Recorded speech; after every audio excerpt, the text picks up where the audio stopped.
Pemasangan mangkok ganda dan kampas kopling setut kopling Karisma, yaitu ini dia komponennya. Terdapat mangkok ganda, ini Karisma dan Supra 125 sama saja, dan ini kampas koplingnya. Di sini kampas koplingnya saya ganti dengan yang baru, dan ini mimis kopling. Ini yang lama, mimis koplingnya sudah rusak. Mangkok gandanya sudah terdapat kausan di bagian dalamnya. Sama dengan halnya yang kampas koplingnya juga sudah terdapat angus, gosong. Faktor pemakaian sudah cukup lama. Oke, lanjut saja kita rakit di bagian komponen ini tersebut.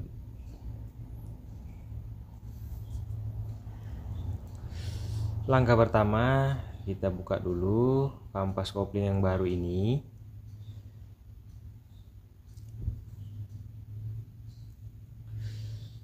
Ini dia rumah koplingnya, pasang saja kampas kopling yang baru, dan di bagian plat besinya ini ada yang cembung, ada yang rata, bebas.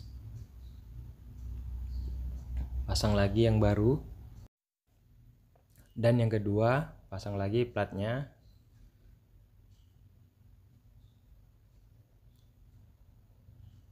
Dan yang ketiga pasang lagi kampas koplingnya yang baru. Dan yang ketiga pasang lagi plat kampas koplingnya. Saya biasanya masang yang di bagian cembung di bagian dalam atau di bagian luar, sama saja sebenarnya, tidak ada bermasalah. Dan pasang yang terakhir.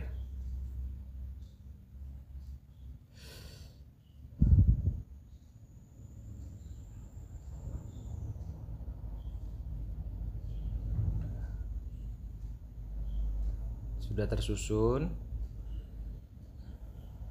Lanjut pemasangan tutup rumah koplingnya.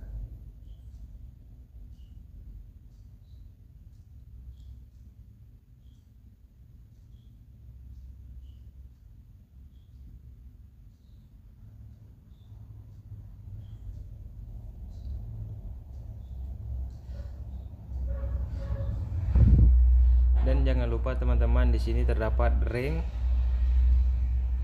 yaitu ini dia ringnya sedikit agak lebar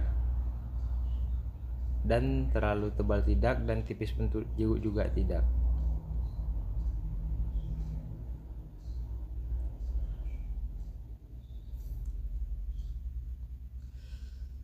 Lalu pasang saja di bagian dalam gigi rumah kopling. Nah, sudah masuk.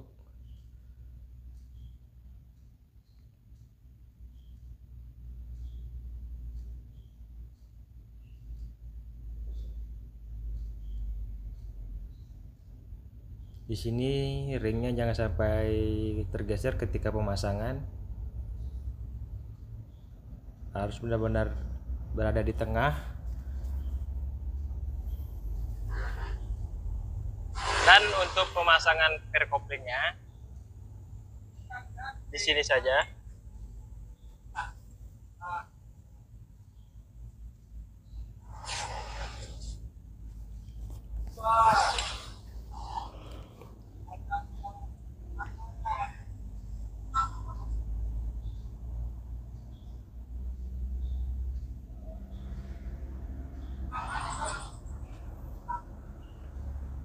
Sisihkan pemasangannya ini saja.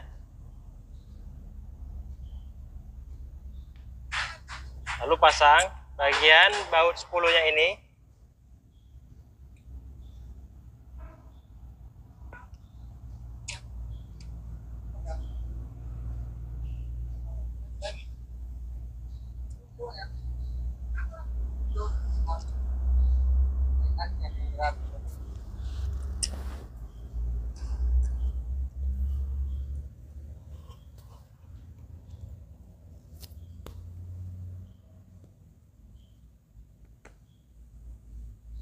pemasangan ini agar lebih gampang kalau langsung di bawah pemasangannya.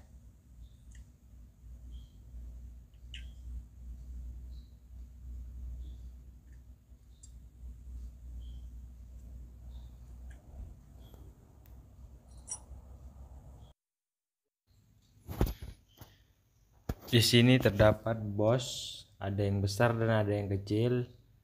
Nah, yang ini yang besar di bagian dalam atau yang pertama, dan ini yang agak sedikit kecil tapi panjang di bagian yang kedua atau di luar.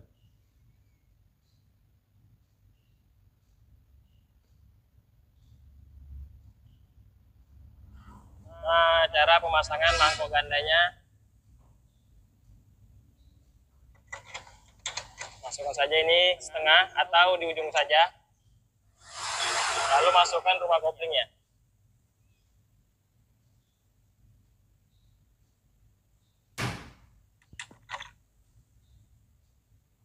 Untuk yang ring yang ada di tengah ini jangan sampai terlepas atau jangan sampai turun ke bawah.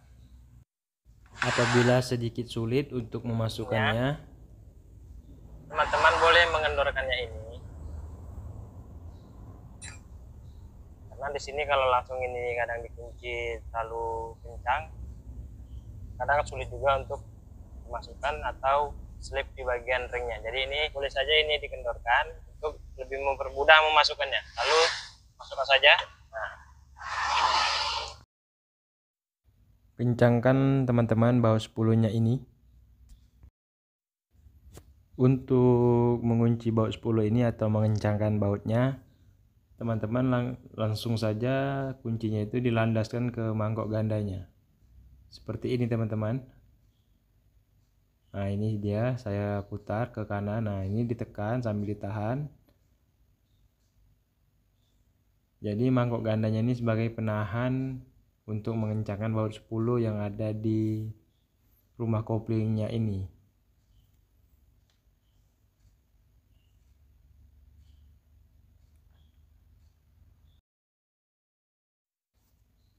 Untuk bagian per koplingnya harus diperhatikan setelah pemasangan, jangan sampai selip atau keluar.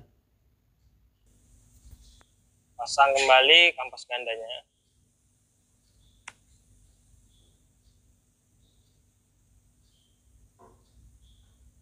Oke.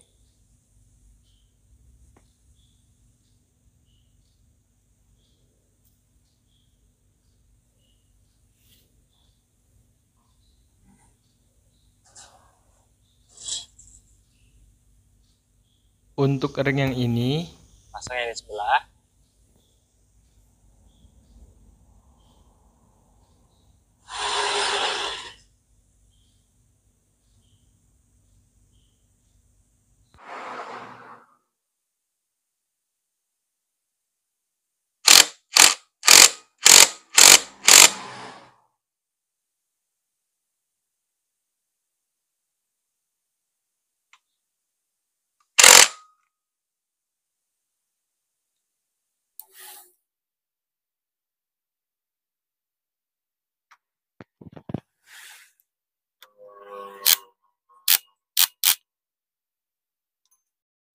Pasang kembali lahar stud koplingnya.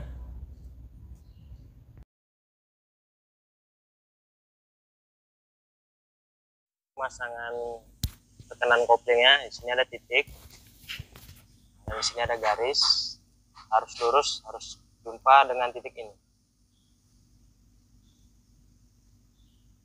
Nah, ini sudah tepat. Nah, ini lalu dimasukkan juga seperti ini, jadi tidak bisa lepas. Seperti ini ya teman-teman.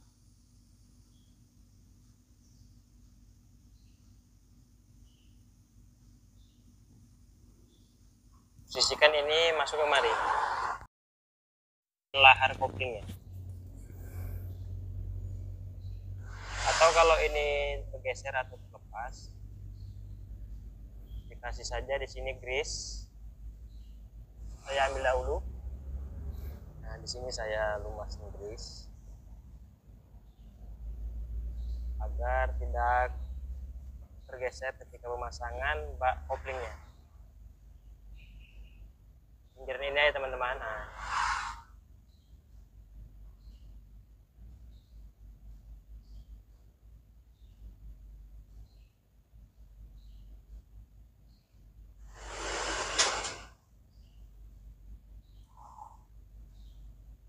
lebih baik dikasih grease daripada lem.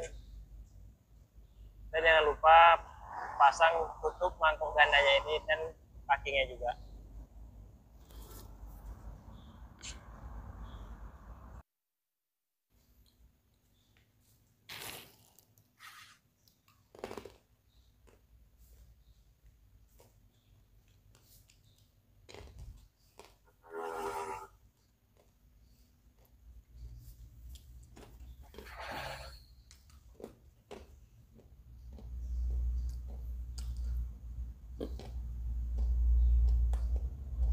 Kunci teman-teman agak sedikit kencang.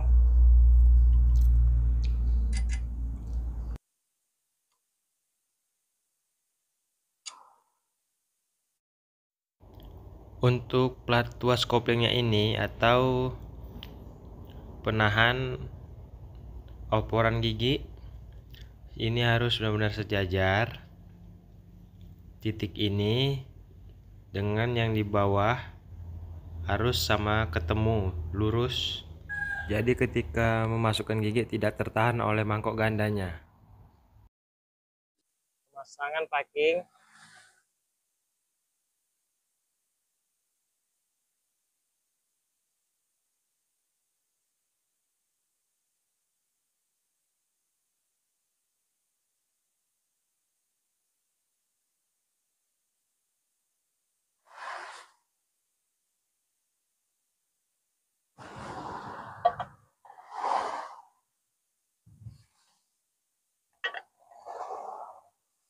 Pasang kembali, tutup bak koplingnya teman-teman. Oke.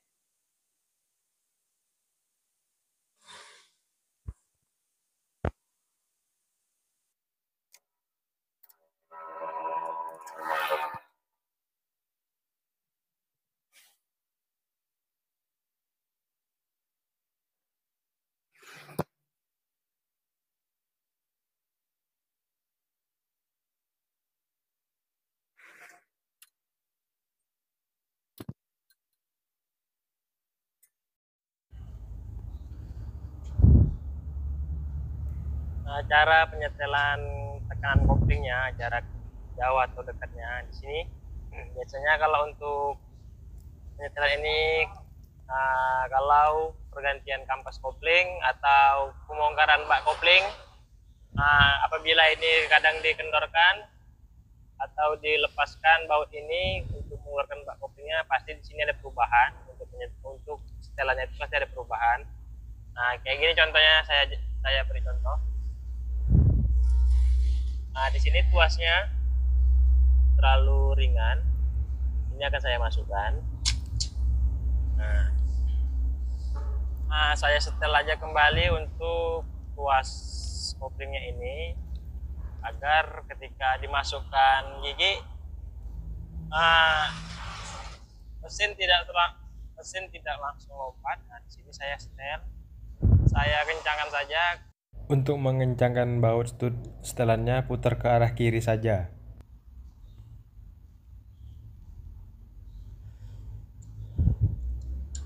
Lalu kencangkan kembali. Langsung saya coba gigi satu. Sambil ditahan. Ini ditahan teman-teman. Ini diputar teman-teman. Ini ditahan teman-teman, lalu ini diputar. Nah ya.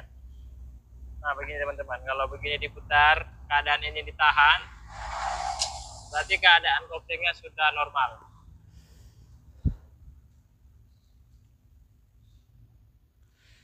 Begitu saja. Assalamualaikum warahmatullahi wabarakatuh.